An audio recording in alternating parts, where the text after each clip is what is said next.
Then, of course, you had to have prayers, and you had to have this, and you had to have that. So by the time they did what they needed to do, time had moved. So we got up there and did what we needed to do. So the family, of course, sends you greetings on this occasion. El Hajj Malik El Shabazz. El Hajj, meaning that he took the trip to Mecca, the required trip to Mecca. Malik is a title. It's not simply a word, it is a title. It basically means a royalty, a king. El Shabazz is a royal name. It's a name given to royalty. So, but he also said that we can call him Malcolm X. As long as the conditions exist which created him, he said we can call him Malcolm X. On this day at 3:10 in the afternoon, assassins struck and shot down our shining black prince. The question, of course, of who is a worthy question, and on another day we need to go into who did the shooting. Deeper is a question of why. Why was the shooting taking place? I will hint to that by answering or attempting to answer the toughest question that you can about Malcolm X, and that is, where was he going? Where was he going? In order to stop a person from going someplace, you have to have some idea where they're going to begin with. So I would suggest to you that the enemies of his people absolutely have more idea of where he was going than we do. Since no one can tell you for sure what is in his mind, I will give you three possibilities. Three possibilities of where Malcolm was going. The first possibility is a question of a religious possibility. A second possibility I will call, I don't want to use that word political, because let me use it, a political possibility. And the third possibility, all of these are political, but the third possibility had to do with active self-defense. Active self-defense. We're going to go into all of these, and I'm going to try to cite some sources for you, because nobody should tell you of things without being able to give you some of the sources. But I must digress. I have to step back and say that I have been blessed. I came up in a very troubled fashion. I was a very troubled child, and very, very troubled, and was looking for something strong to hold on to, and had gotten into much trouble. And in the 6th grade, I read a book that changed my life. In the 6th grade, I no longer wanted to just rage against anyone close to me. I wanted to focus a rage. In the 6th grade, I read a book from cover to cover, which most people don't do. And by not reading it cover to cover, they come up with very confused ideas. I read the autobiography of Malcolm X, and it changed my life. It is one of the type of book that if you have a troubled youth, especially, you want your troubled ones to read it. If you have smart youth, you want your smart youth to read it.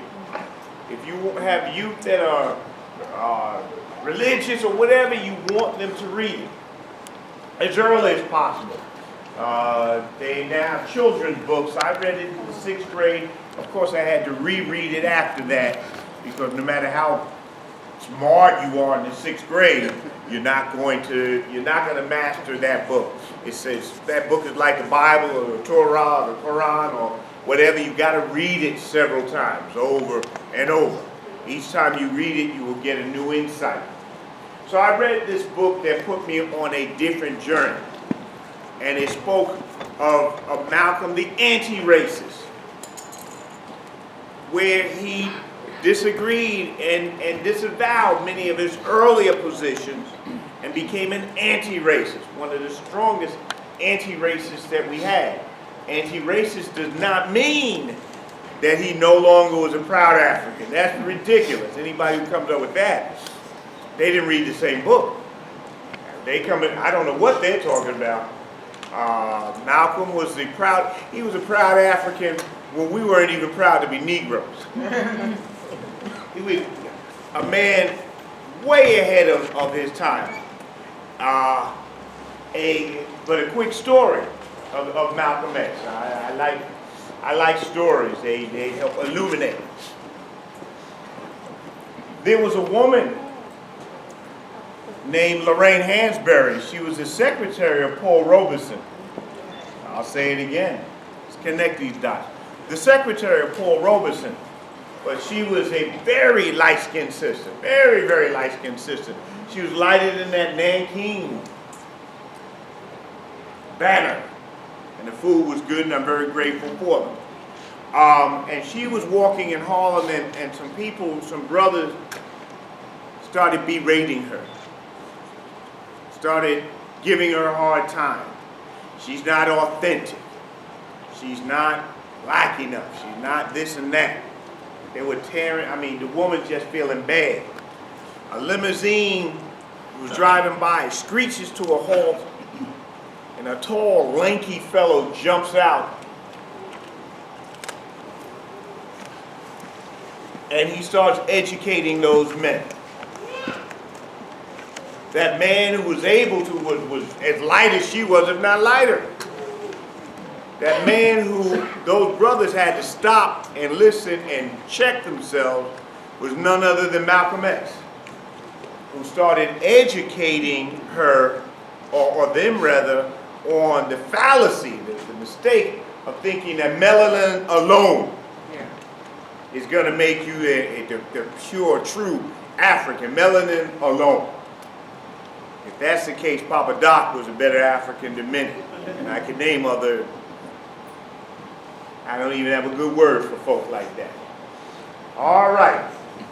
So I spent my years, many of my years, and those who know me know I'm one of them reading fellas. I read, and then I read, and then I read some more. When I don't have anything to read, I start reading people. So I'm one of those reading fellas. I have read a lot of works. I have read every major work on Malcolm X and most minor works on Malcolm X. But then that's good by itself. But then I am a practitioner. It's not simply enough to be a theoretician. We take this and try to make this happen on the streets. In fact, my team just had to make this happen on the streets yesterday. Let me tell you, there's something about Malcolm X that scares people. Something about Malcolm that 50 years after his death is scaring folk to death. 3 o'clock yesterday, we get a call saying that we can't have this program. We said, what? We can't have this program, and that there's nothing we can do about it. There's absolutely nothing we can do. We might as well just, either find you another place or y'all can cry or whatever you want to do, but there's nothing else that we can do. In the spirit of Malcolm X, we said, absolutely not. You cannot tell us who we are going to honor and who we shouldn't honor. And that was the real issue of this, where folk did not want Malcolm X honored. They did not want it commemorated. In their minds, he was not the leader that they want you to know about. Certainly don't emulate. Certainly don't. They said it to the wrong folk, and we, instead of acting in a foolish Negro fashion, we acted in an African fashion, and we exercised self-determination, and there you are, you are here. And we did illegal, which is what Malcolm X taught us also. He said, if a person is speaking English and you're speaking French, you're not communicating. He said, work in a manner until they understand what you're talking about. So we were determined to speak in whatever language until we get the right one that they understand. So we're going to have our program. So we were prepared to speak any language that we had to, because we cannot let a system tell you who to honor and who not to honor. I am very grateful that they learned quickly. I am very grateful that there were those who we were able to communicate with better, because we would have had our program and we would have had it here. And that is the true spirit, my friends, of Malcolm X. If you learn nothing from this, learn to use self-determination. All right. 3 different places that Malcolm was working on. One of them was religious. Malcolm, of course, was in the Nation of Islam, but took a trip that most of you know about to Mecca, where he started discovering the tenets of the Sunni religion, Sunni Muslim religion. Now, the story, of course, is told, the story that he allows out is that he saw sights and saw things that he had never seen, and he changed, including white people who were able to worship not under racism and things of that nature. It is a possibility, my friends, that Malcolm had already reached to this conclusion and needed a trip to Mecca to fortify this position, which was a very radical position at that time in the Nation of Islam. And therefore it became necessary and useful. Malcolm started feeling constrained by the nation, where he wanted to take action on the civil rights situations and the struggles over civil rights, and the nation was determined to have no interaction on that issue of civil rights. Malcolm often clashed with Elijah Muhammad and the leadership of the nation over this issue of, we can't simply talk about it, we got to be about it. This clash was most noticeably when a Muslim was attacked in Los Angeles, brutally beat down, left in a coma. Malcolm, by the police. Malcolm had said that we must respond, and Elijah Muhammad decided not to. And this is where Malcolm came up with later. A plane went down, and Malcolm made a statement saying, this is a sign that God is unhappy, and this is what happens when people attack Muslims. Because remember, you get in the Muslim movement, in the Nation of Islam, there were many different people who actually wanted to see action and not simply talk on different issues. So Malcolm goes to, takes 3 trips overseas, 3 trips to Africa, including one where he spent a lot of time in Egypt. In Egypt, he meets the leading Sunni authorities and is given a permission to open up a religious school in America. Before him, no one had had that permission to open up a religious school. The NOI, Nation of Islam, did not have that permission. Malcolm was given that permission on his last trip to open up a religious school to teach Sunni Muslim, Sunni Islam. So one possibility of where Malcolm was going was in a religious direction. In fact, you have seen it with his organization, the Muslim Mosque Incorporated, where he was going to speak of Sunni Muslim tradition, Sunni Islam. Now, that point of information, my friends, at the end of my very brief conversation, I'm looking for a conversation. I'm looking for questions and feedback. So if you have them, can I encourage you to write them down now?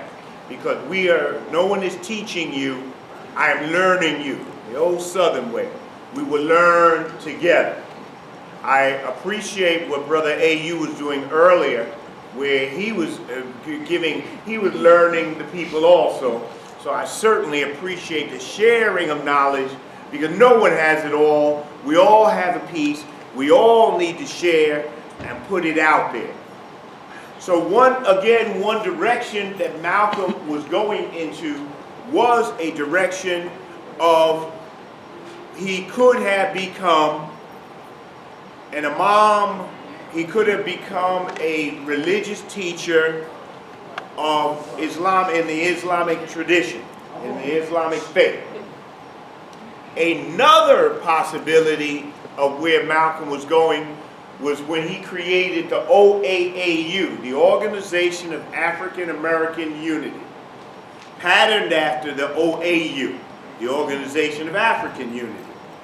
The OAAU was a creation of many different people to be the political standard